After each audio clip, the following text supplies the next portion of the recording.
Railroaded, the targeting and caging of Ross Ulbrict.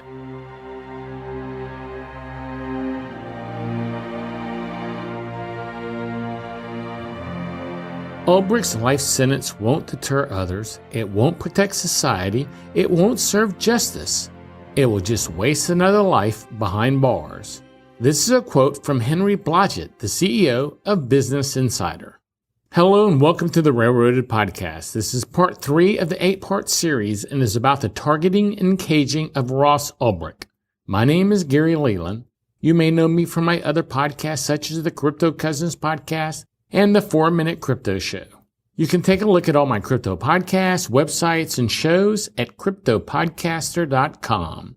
Railroaded is a podcast series revealing behind-the-scenes information you've never heard before.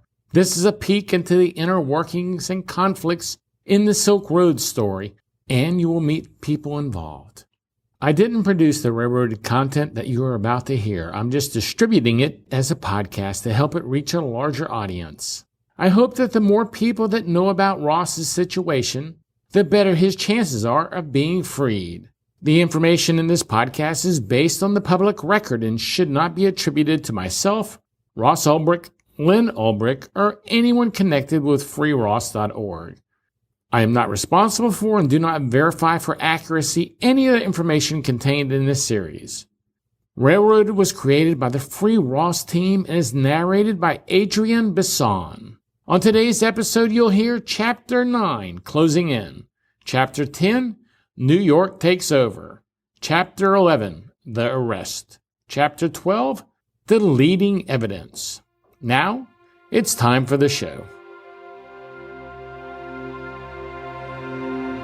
Railroaded, the targeting and caging of Ross Ulbrict. Narrated by Adrian Bisson. The following is based on public information sources, including court filings, transcripts, trial exhibits, affidavits, warrant applications, subpoenas, judicial rulings, investigation reports, press releases, sworn testimony, and direct evidence. Some gaps remain due to government protective orders, redactions, sealed records, missing records the court cannot account for, dropped investigations, tampered evidence, communications and other data that remain encrypted, and the fact many of the parties involved have not testified. Even so, every effort has been made to accurately present the available evidence surrounding the creation, investigation, and shutdown of Silk Road, and the prosecution of Ross Ulbricht. Chapter 9. Closing In. William Binney, former high-level NSA official turned whistleblower, said, "The government can use an email address or phone number without a warrant to get an IP address to go into the database and scarf up everything about the user." Just 10 days before his arrest, Secret Service and FBI agents, and Turner, the New York prosecutor, used a combination of technologies to intercept and collect Ross's internet traffic information. These technologies fall under 2 categories: pen registers and trap and trace devices, which collect outgoing and incoming data respectively. Together, they are known as a pen trap. Turner first collected, without a warrant, all outgoing data from Ross's email address in search of the Internet Protocol, IP addresses being used to access the account. An IP address is a unique number used on the Internet that allows data to be routed between connected devices. Turner discovered one particular IP address being serviced by Comcast. He subpoenaed Comcast to reveal the home address of the subscriber, which turned out to be a row house in South San Francisco, where Ross was renting a room. Having physically located Ross with nothing more than his email address, Turner then remotely attached a pen trap to the wireless router in Ross's living room. This pen trap collected all internet traffic traveling through Ross's home router.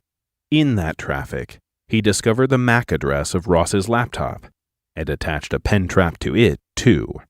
This gave him the ability to geolocate Ross and collect all his internet traffic information regardless of where he went. Turner never obtained a warrant for any of these searches and seizures. Alford's story was not nearly enough to establish probable cause, the standard necessary for securing one. Instead, Turner relied on the third-party doctrine, an outdated legal theory established in 1979 that says that individuals relinquish their privacy rights to the phone numbers they dial because they have voluntarily given them to the telephone company. According to Turner, government agents can secretly rummage through everyone's internet traffic information without restraint, just as he did to Ross, because it is sent through an internet service provider or third party. Something as socially, politically, and personally important as website browsing history requires updated consideration of privacy rights by this court before the government is given license to search it without probable cause, the National Lawyers Guild wrote to the Supreme Court, challenging this violation in Ross's case. The Cato Institute and Reason Foundation argued that the government's warrantless collection of the IP addresses a citizen visits is analogous to a government agent peering through the window to monitor which books a person pulls from their shelf. This power effectively gives the government a blank check to conduct a dragnet search of internet activity. With Ross's internet data, Turner was able to gather enough circumstantial evidence to suggest that Ross was logging on and off at times similar to when DPR was logging on and off. This was enough to secure an arrest warrant. Chapter 10. New York Takes Over.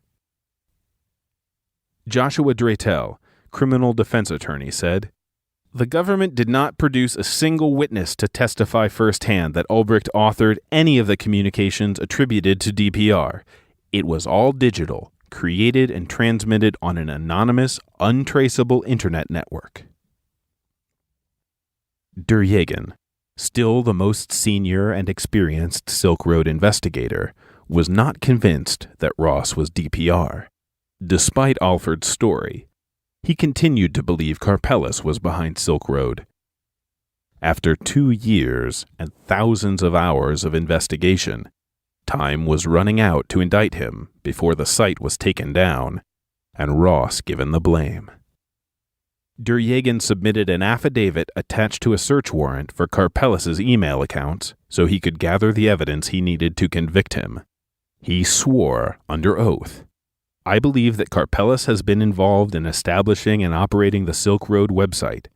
He has participated in a conspiracy to distribute narcotics in violation of United States Code.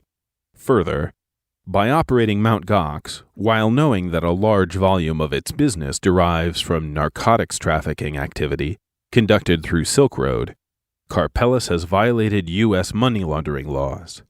I believe the email accounts will contain communications between Karpeles and the co-conspirators involved with him in committing the subject offenses." Turner would go on to seal Duryagan's warrant against public scrutiny, stating that, if made public, it would alert Karpeles to law enforcement interest, and that notification of the existence of this order will seriously jeopardize the investigation. Ultimately, none of Duryagan's efforts mattered. By the end of September 2013, with Ross's arrest imminent, he realized that if he'd have anything to show for his years of work, he had to cooperate with the prosecution led by Pritinder Barara, U.S. Attorney of the Southern District of New York, who was recommended for his powerful job by Schumer and was his chief counsel for nearly 5 years. As Duryagan told his supervisor at Homeland Security, Philip Osborne, "I think there's room to avoid the drama by, instead of dwelling on the past, talking about how to make HSI in general walk away from this without looking like complete fools. Baltimore can easily erase a lot of the damage they've done by cooperating with Barara. They can have sloppy seconds on Ross for their murder for hire. They can also have some info on other Bitcoin companies that Karpeles might name as shady after we get done with him. That's the best that can be given, and they should consider themselves lucky for getting anything close to that. Or we can just stall, and Baltimore gets nothing, and we contributed to Karpeles and Barr getting away. We'll get no HSI banner on the site, and we'll probably get no cooperation from Barara with any information related to Karpeles. If Ross names Karpeles in the interview, and we didn't help them get Karpeles and Barr when we had the chance, Barara will leave us out of it and tie him into their conspiracy. We will then be left dealing with Baltimore's tears. I think it's important we help them have a come-to-Jesus moment, otherwise our agency loses as a whole. It's a simple sell if they know the alternative is they will be left with absolutely nothing. No matter how much they whine and complain to HSI HQ, it won't stop Barara prosecuting all of them without any of us. Der Jagen's investigation of Karpeles had finally ground to a halt. He would never get to examine any of Karpeles' electronic devices, or servers, or any of his other email accounts. Chapter 11. The Arrest. Paul Rosenberg, author, engineer, and consultant to NASA and the U.S. military, said, "The prosecution's forensic evidence was below amateur level. The tools used were bad choices, and when the metadata are exactly the same for every file, it's inescapably clear that they've been altered. To then submit them as evidence is laughable, or would be, if so much wasn't at stake." By this time, DPR had convinced Ross to get involved with Silk Road again and given him access to some of the DPR accounts, along with many of the files, software, and records being used to run it. Everything Barara and Turner needed to make a case against Ross was on his laptop, including a Bitcoin wallet with over 144,000 Bitcoins. On October 1, 2013, the day of his arrest, Ross was in his local library downloading the Colbert Report. Plainclothes agents were watching him, and Der Jagen was across the street in a cafe, logged on as Cirrus. Der Jagen initiated a chat to DPR's account, which popped up on Ross's screen now that he had access to it. Der Jagen needed Ross to log on to DPR's Silk Road account, so the arrest team could claim that he was DPR at the time of his arrest. To do this, he messaged that he was having difficulty with the admin tool he used to remove inappropriate flagged listings on Silk Road. In response, Ross logged in and waited for the page to load as it bounced through the Tor network. Having little knowledge of the inner workings of DPR's enterprise, Ross messaged Cirrus, "You did Bitcoin exchange before you started working for me, right?" Something the real DPR would have known, having chatted and worked with Cirrus for many months. Once Ross logged in, undercover agents immediately created a diversion, while others tore Ross's laptop from him and handcuffed him. At the arrest scene was FBI agent Thomas Kiernan. He was the first to take possession of the laptop and immediately started punching commands into the computer. He plugged his USB drive in and began copying files without producing digital fingerprints, which are unique snippets of data that would have ensured the copies matched the originals. By doing so, he overwrote some of the metadata for those files unnecessarily. Kiernan triaged the laptop in the library for 1 or 3 hours, depending on when he was asked. Then he transported it to Ross's house, about 8 blocks away. All that time, Kiernan was in sole possession of the laptop with nothing more than a few photos from his phone to document what he did with it. At Ross's house, agents found 2 USB drives with Silk Road files on them, and a crumpled piece of paper with notes about Silk Road's vendor review system. At this point, Kiernan turned the laptop over to Christopher Bisson of RCFL, a private contractor in San Francisco. Bisson also overwrote metadata by creating tar archives, similar to zip files, of commonly used directories on the laptop. He later admitted he was not familiar with the Guidelines for Evidence Collection and Archiving, which clearly states not to run programs like tar that modify metadata. During the tar process, Bisson was stopped by a failure he was never able to determine the cause of, nor could he confirm he had properly copied the files. By this time, it was almost 8 p.m. Bisson stopped what he was doing and attempted to make a copy of the laptop's hard drive using DD, a powerful tool colloquially referred to as disk destroyer because, if misused, It can cause irreparable harm to the data being manipulated. He ran DD several times while trying to generate a digital fingerprint, but it kept failing.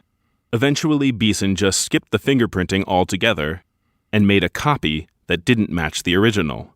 Duryagan reviewed this copy all that night and into the next morning, and continued to find evidence of Karpeles' involvement and associations to Silk Road. "Karpeles is purging everything after Ross's arrest," he wrote to Alford and Turner. "I know he was initially involved." Duryagan continued to submit reports to them on Karpeles' finances and communications, but to no avail. In fact, the government continued working with Karpeles after Ross's arrest, as Duryagan learned that even more information was passed from Karpeles to Baltimore. On October 3rd, 2 days after the laptop was initially seized, Bisson turned his attention to the data in the laptop's RAM. What happened to the computer over those 2 days remains unknown, but again, there were problems. First, Kiernan and Bisson had overwritten or modified the data with all they had done up to that point. Also, Bisson wasn't quite sure how to do the RAM capture and had to ask for assistance and look up documentation. He tried anyway and crashed the computer, losing unknown information and locking the laptop behind encryption. How true the copy Bisson extracted was to the original Kiernan seized is unknowable, nor can it be known what exactly Kiernan did with the laptop before handing it over to Bisson, or what data was lost when Bisson crashed the computer. It is indisputable, however, that the laptop was not handled professionally. Both agents ignored order of volatility guidelines, overwrote data unnecessarily, and used obsolete and unreliable methods. Files used in the government's case against Ross were modified as much as 6 hours after his arrest. Not one photo taken by Kiernan or Bisson to document their work showed the correct time. Yet, all this evidence was admissible at trial. Bisson eventually sent Kiernan, who was now in New York, the copy he had made of the laptop's hard drive and the laptop itself, which Kiernan called a useless brick. Kiernan made another copy of Bisson's copy, and Barara used this as the basis for his case against Ross. All evidence used against Ross from the laptop was a screenshot of a copy that never matched the original. 2 years after he called for the shutdown of Silk Road, Schumer finally got what he wanted. The site was taken down on October 1, 2013, and Barara ensured that Ross would be prosecuted in New York instead of California, where he lived and was arrested. Ross spent the next 6 weeks in solitary confinement, first in San Francisco and then in New York, while the government combed through the data Kiernan and Bisson had collected. Chapter 12. Deleting Evidence. Lynn Ulbrict, Ross Ulbricht's mother, said, "If this backup of the forum database had not been found, if logins made by DPR after Ross's arrest were not discovered, no one would be the wiser. This begs the question, how much more is there?" Sometime after his arrest, and possibly weeks prior, one or more of the few people with access to the evidence in Ross's case would come very close to removing any trace of the conversation between Not Wonderful and DPR. That conversation made clear that someone from the Baltimore office was selling DPR information about the government's investigation. This could have been whoever was behind the Not Wonderful account, trying to protect themselves, or anyone with high-level access and a vested interest in seeing Ross convicted. The revelation that DPR was being helped by law enforcement could potentially unravel the entire case. The conversation was originally in evidence in several locations. One was the live version on the Silk Road forum, while 3 others were in backups of the live version that Tarbell made copies of. However, the dialogue could not be found anywhere in any of these 4 locations. All traces of it had been deleted. Miraculously, a 5th copy of the conversation was overlooked by whomever removed the others. It was buried in the 4 terabytes of evidence dumped on Ross and his legal team. This copy appeared to be created manually by a Silk Road user with administrative privileges and saved in his home folder on the Silk Road forum server. Whoever tried to cover Not Wonderful's tracks didn't delete this obscure copy and failed to eliminate all evidence of those communications. However, even this copy was incomplete because it didn't contain any of the communications between Not Wonderful and DPR after it was created in mid-August 2013, even though payments continued until Silk Road was shut down in early October.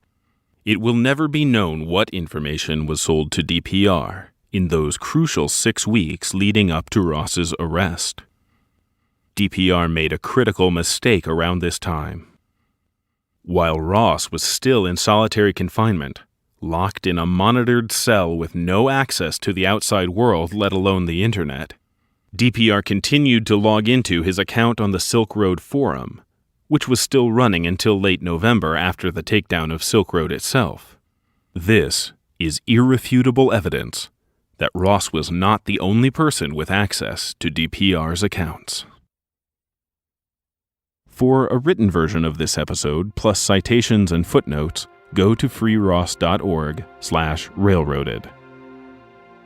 Thanks for listening. I hope you enjoyed this episode. If you'd like to help Ross, please consider signing and sharing Ross's clemency petition at freeross.org/petition. Over 176,000 people have signed it so far. Hey, that's up 3,000 since last week's show. Oh my gosh, that's a big move since last week. For additional information, visit freeross.org. You can also follow Ross on Twitter at RealRossU, and the U is just the letter U. Everyone, please subscribe to this podcast wherever you're listening so you don't miss a single episode. I'd love it if you could give this podcast a 5-star rating and a great review on iTunes or wherever you're listening. That really does help way more than you know. And please share this podcast with your friends on social media and let's get the word out there. This episode is sponsored by the BitBlock Boom Bitcoin Conference. Take a look at this great conference coming to Dallas, Texas at bitblockboom.com. I hope I get to meet you in Dallas. Until the next episode, this is Gary Leland from CryptoPodcaster.com saying thank you for taking the time to listen.